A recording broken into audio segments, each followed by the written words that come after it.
अस्सलाम वालेकुम बच्चों, आज हम चालाक लोमड़ी की कहानी सुनेंगे। एक कौवे को कहीं से रोटी का एक टुकड़ा मिल गया। वो उसे चोंच में दबाकर उड़ा और एक पेड़ की शाख पर जा बैठा। एक लोमड़ी की नज़र कौवे पर पड़ी। उसने सोचा कि ये टुकड़ा कौवे से किस तरह हासिल किया जाए। वो कौवे से बोली, मियाँ कौवे, तुम कितने खूबसूरत हो, तुम्हारे पर कितने काले और चमकदार है, तुम्हारी आवाज़ कितनी मीठी है, मेरा दिल चाहता है तुम्हारा गाना सुनूं। कौवा अपनी तारीफ सुनकर खुशी से फूल गया। कौवे ने गाना गाने के लिए चोंच खोली ही थी कि रोटी का टुकड़ा नीचे जा गिरा। टुकड़ा उठाकर लोमड़ी ये जा वो जा। कौवा बेचारा मुंह देखता रह गया। खुशामद से खुश होने वाले इसी तरह नुकसान उठाते हैं। बताओ बच्चों, कौवा कहाँ जाकर बैठा? कौवा एक पेड़ की शाख पे जा बैठा। शाबाश।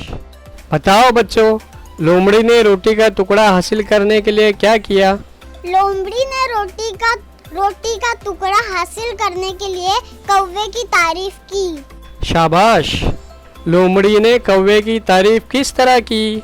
मियाँ कौवे, तुम कितने खूबसूरत हो, तुम्हारी आवाज कितनी मीठी है, मेरा दिल चाहता है कि तुम्हारा गाना सुनूं। शाबाश। लोमड़ी से अपनी तारीफ सुनकर कौवे पर क्या असर हुआ? लोमड़ी से अपनी तारीफ सुनकर कौवा खुशी से फूल गया। शाबाश। बताओ बच्चों, कौवा क्यों मुंह देखता रह गया? कौवे ने गाना गाने के लिए चोंच खोली ही थी कि रोटी का टुकड़ा नीचे जा गिरा। टुकड़ा उठाकर लोमड़ी ये जा वो जा, और बेचारा कौवा मुंह देखता ही रह गया। शाबाश। बच्चों, इस कहानी का अंजाम बताओ। खुशामद से खुश होने वाले ऐसे ही नुकसान उठाते हैं। बच्चों, इस कहानी को अपने लफ्जों में बयान करो। चालाकी पर कोई दूसरी कहानी तलाश करके पढ़ो और सुनाओ।